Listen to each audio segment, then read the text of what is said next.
नमस्कार, स्वागत है आपका हमारे YouTube चैनल पर। आज हम आपके साथ डिस्कस कर रहे हैं मौर्योत्तर काल से रिलेटेड एसएससी की प्रीवियस ईयर के जो भी क्वेश्चंस है एक्सप्लेनेशन के साथ में। जो भी एसएससी की प्रीवियस ईयर के जितने भी एग्जाम्स हैं उनमें क्वेश्चंस आए गए हैं, उनसे रिलेटेड हम आपके सामने कुछ प्रश्न डिस्कस कर रहे हैं उनके एक्सप्लेनेशन के साथ, जिससे आपके टॉपिक भी क्लियर हो जाए और आपको ये भी पता चले कि एग्जाम में पेपर आते कैसे हैं।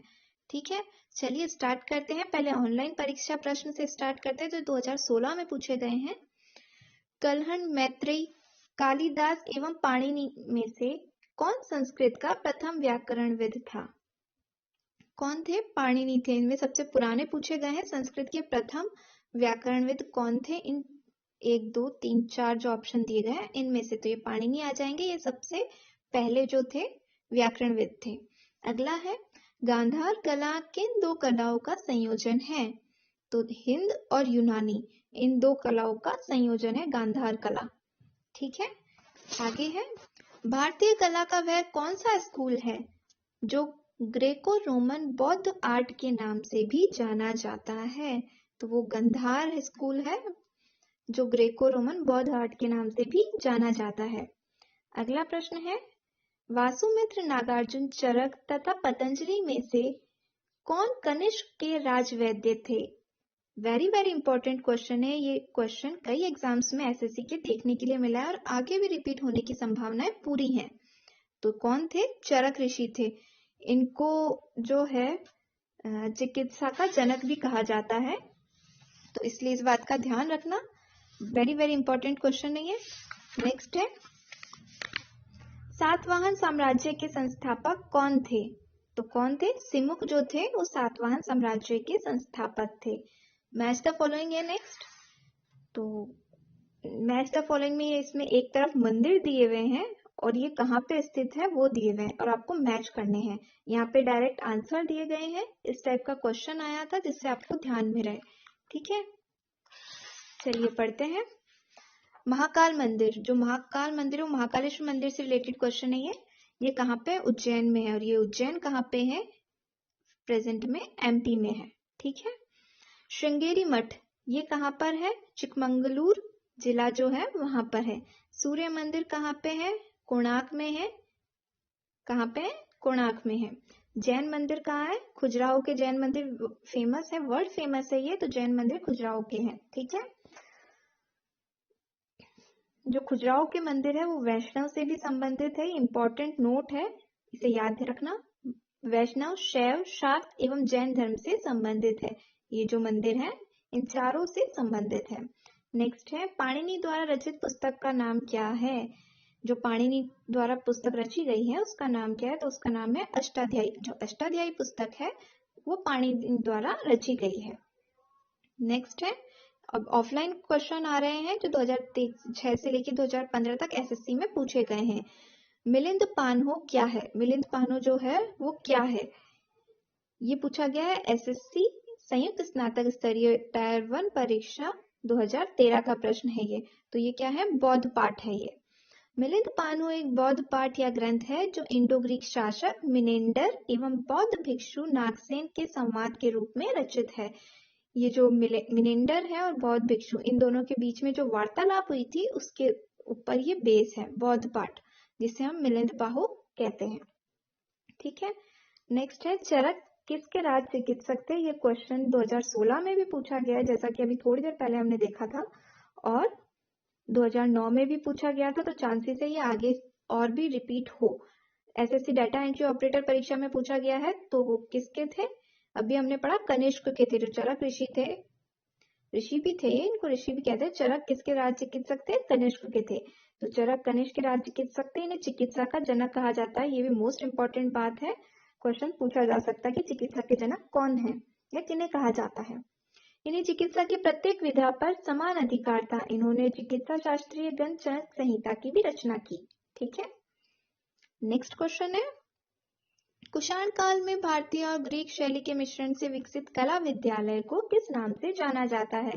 तो किस नाम से जाना जाता है? गांधार कला के नाम से जाना जाता है। अभी थोड़ी देर पहले भी 2016 में भी क्वेश्चन पूछा गया था और 2013 में भी क्वेश्चन वही है, आंसर वही है, पर पूछने का तरीका बदल जाता है, हर बार घुमा के पूछता है एसएससी। कभी डायरेक्ट सेम क्वेश्चन रिपीट नहीं होते हैं, लेकिन उसके या तो आसपास के क्वेश्चन रिपीट होंगे या फिर उससे रिलेटेड या उसी क्वेश्चन को दूसरी तरीके से पूछा जा सकता है। ठीक है, ये एसएससी मल्टीटास्किंग परीक्षा 2013 में पूछा गया है।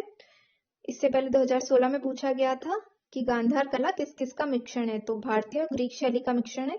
उसका जवाब ये था। इसी को क्वेश्चन बना दिया गया है कि कुषाण काल में भारतीय और ग्रीक शैली के मिश्रण से विकसित कला विद्यालय को किस नाम से जाना जाता है, तो वो हो जाएगा गांधार कला।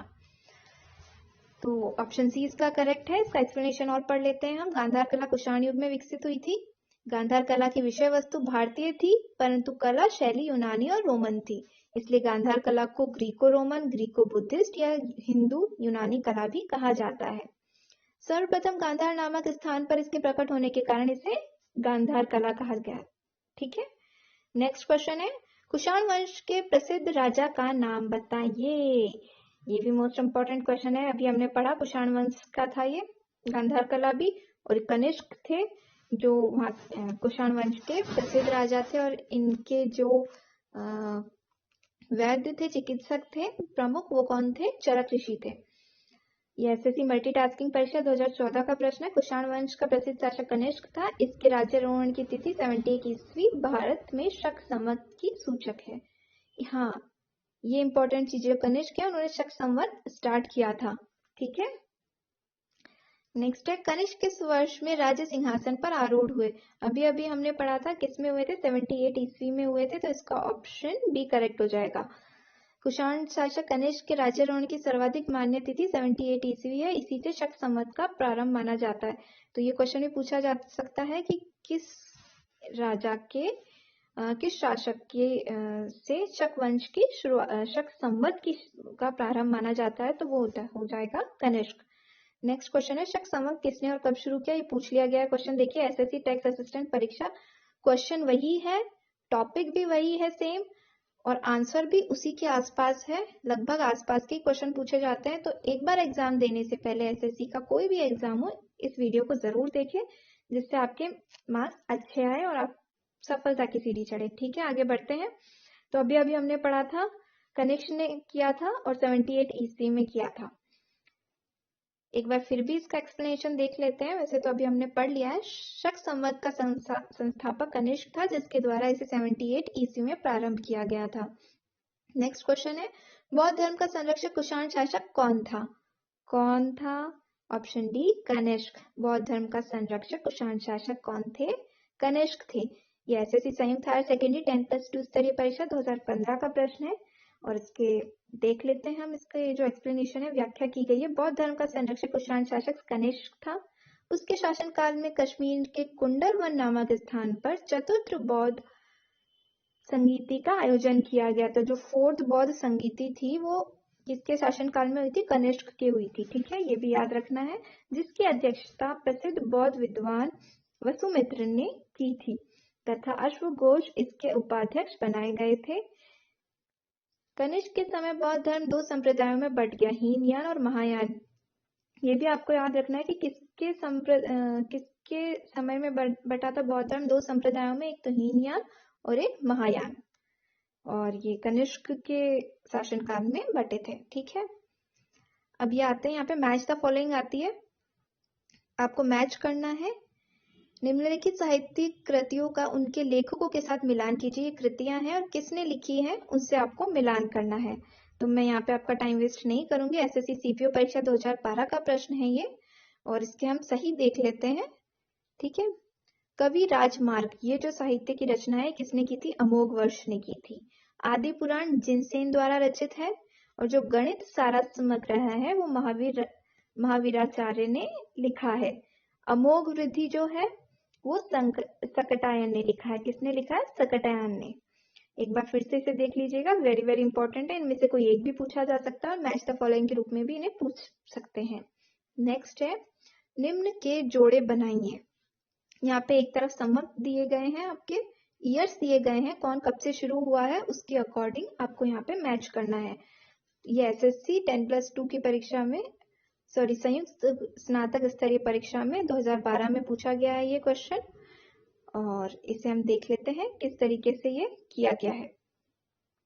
जो विक्रम संवत है वो कब शुरू होता है? 58 BC यानी before Christ and after death. ठीक है, वास्तव में 57 ईसा पूर्व है। ठीक है, और ऑप्शन के अकॉर्डिंग आपको मैच करना है। शक संवत जो अभी हमने पढ़ा था 78 AD में चालू हुआ था ये, और कनिष्क के समय से स्टार्ट हुआ था। ठीक है, कुलचरी संवत जो है 248 AD में स्टार्ट हुआ था, और जो गुप्त संवत है वो 320 AD 319 ईस्वी जिसे हम कहते हैं उसमें हुआ था। ठीक है, नेक्स्ट क्वेश्चन है, कला की गांधार शैली किसके शासनकाल में पनपी थी? अभी हमने पढ़ा था, एसएससी मैट्रिक स्तरीय परीक्षा 2006 का प्रश्न है ये, कनिष्क के शासनकाल में हुआ था। तो कुल मिला के कनिष्क से रिलेटेड बहुत सारे क्वेश्चन हैं जो बहुत सारे एग्जाम्स में पूछे गए हैं एसएससी के। तो ये एक इम्पोर्टेंट टॉपिक रहा है, मुख्य बिंदु रहा है इतिहास का, जिसके आसपास इर्द गिर्द एसएससी घूमता रहता है, बस ये समझ लीजिए आप। ठीक है, तो इसका ऑप्शन सी करेक्ट है, कनिष्क। जो कला है गांधार शैली वो कनिष्क के शासनकाल में पनपी थी। इसकी व्याख्या देखते हैं। कुषाण काल मुख्यतः कनिष्क के समय के दौरान मूर्ति कला की गांधार शैली भारत ग्रीक यूनानी शैली का मिश्रण है। इसका केंद्र बिंदु गांधार था, अतः इसे गांधार कला शैली भी कहा जाता है। इसमें बुद्ध एवं बोधिसत्वों की मूर्तियां काले स्लेटी पाषाण से बनाई गई है। ठीक है, समझ आ गया? अगले बढ़ते हैं आगे की ओर। प्राचीन काल में निम्नलिखित में से कौन कलिंग का एक महान शासक था? तो ये हो जाएगा खारवेल। एसएससी मैट्रिक स्तरीय परीक्षा 2006 का प्रश्न पत्र है, ये क्वेश्चन है, और इसकी एक्सप्लेनेशन देख लेते हैं, आपको और अच्छे से समझ में आ जाएगा कि क्या हो रहा है यहाँ पे। प्राचीन काल में खारवेल कलिंग का एक महान शासक था, खारवेल। ठीक है, खारवेल कलिंग का वीर एवं प्रतापी शासक था। इसके बारे में हमारी जानकारी का मुख्य स्रोत हाथी गुम्फा अभिलेख है। कहाँ से मिली है इसके बारे में जानकारी? हाथी गुम्फा जो अभिलेख है वहां से मिली है। ठीक है, यह द्वितीय सदी ईसा पूर्व में शासक हुआ था तथा इसका संबंध खारवेल के चेदी वंश से था।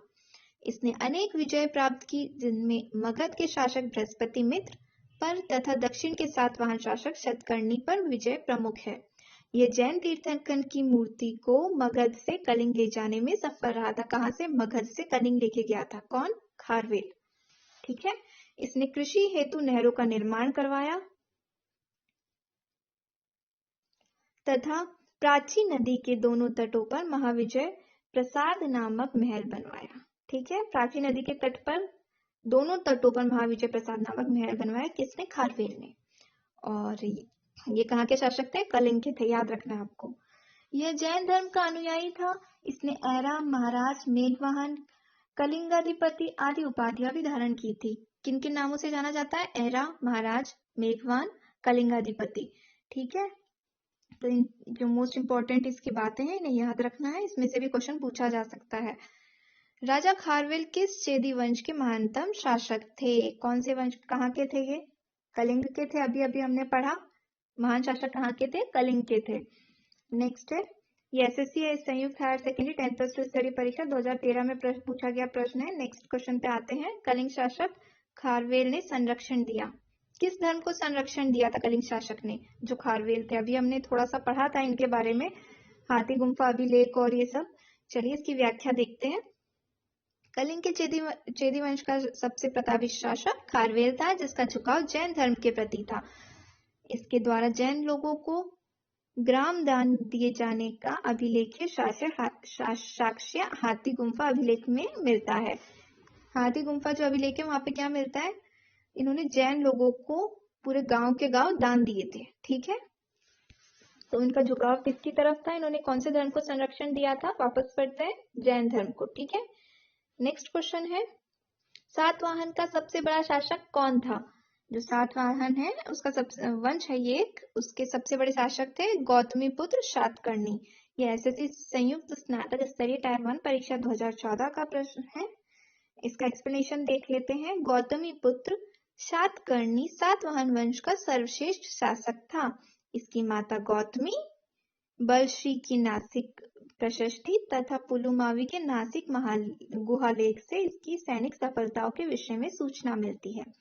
नासिक प्रशस्ति से पता चलता है कि इसके वाहनों ने तीनों समुद्रों, इससे तात्पर्य 3 समुद्र कौन कौन से? बंगाल की खाड़ी हो गई, अरब सागर हो गया और हिंद महासागर हो गया, का जल पिया था। ठीक है, इसके वाहनों ने। आ गया समझ में? ये तीनों कहाँ पे है अभी? कन्याकुमारी में जो रॉक मेमोरियल है स्वामी विवेकानंद का, वहां पे आज भी जो 3 समुद्र है वो मिलते हैं, बंगाल की खाड़ी, अरब सागर और हिंद महासागर, वहां पे तीनों का जल मिलता है आज भी। ठीक है, नेक्स्ट क्वेश्चन है, निम्नलिखित में से विद्या की सबसे पुरानी पीठ कौन सी है? तो कौन सी है सबसे पुरानी पीठ? तक्षशिला है। तक्षशिला जो है सबसे पुरानी पीठ है। ये एसएससी मैट्रिक स्तरीय परीक्षा 2006 में पूछा गया प्रश्न है। इसका एक्सप्लेनेशन देख लेते हैं हम। तक्षशिला विद्या की सबसे पुरानी पीठ है। यह मौर्य युग के पूर्व ही स्थापित था। ये मौर्य युग से पूर्व से स्थापित था। मौर्य वंश किसका था? चंद्रगुप्त मौर्य ने स्थापना की थी चाणक्य की मदद से, और चाणक्य जो थे वो तक्षशिला से संबंध रखते थे।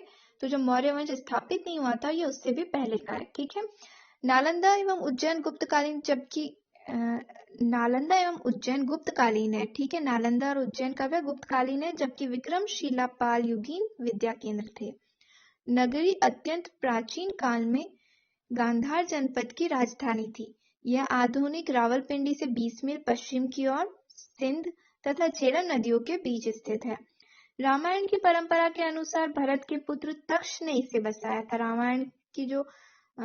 रामायण में इस बात का उल्लेख मिलता है आगे की, कि जो भरत के पुत्र थे तक्ष, उनके द्वारा तक्षशिला को बसाया गया था।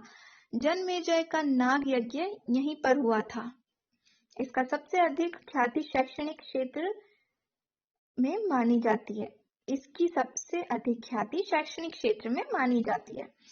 पढ़ाई के लिए बहुत ही इंपॉर्टेंट केंद्र रहा है ये। यह उच्च शिक्षा का प्रमुख केंद्र था। व्याकरण के विश्वविख्यात विद्वान पाणिनि, राजनीति तथा अर्थशास्त्र के विश्रुत विद्वान चाणक्य तथा आयुर्वेद चिकित्सा के प्रसिद्ध विद्वान आचार्य जीवक ने तक्षशिला में शिक्षा पाई थी। इसके अतिरिक्त कौशल नरेश, प्रसेनजित, बौद्ध विद्वान वसुबंध आदि ने यही शिक्षा प्राप्त की थी। चंद्रगुप्त मौर्य ने अपनी सैनिक शिक्षा यहीं पर ग्रहण की थी। चाणक्य यहाँ का प्रमुख आचार्य भी थे। जो चाणक्य थे वो यहाँ के प्रमुख आचार्य थे। तो फ्रेंड्स, यहाँ पे हमारे जो मौर्योत्तर काल के जितने भी क्वेश्चंस पूछे गए हैं एसएससी में, सारे कवर होते हैं। उम्मीद करती हूँ ये आपके आने वाले एग्जाम्स के लिए जरूर उपयोगी साबित होंगे।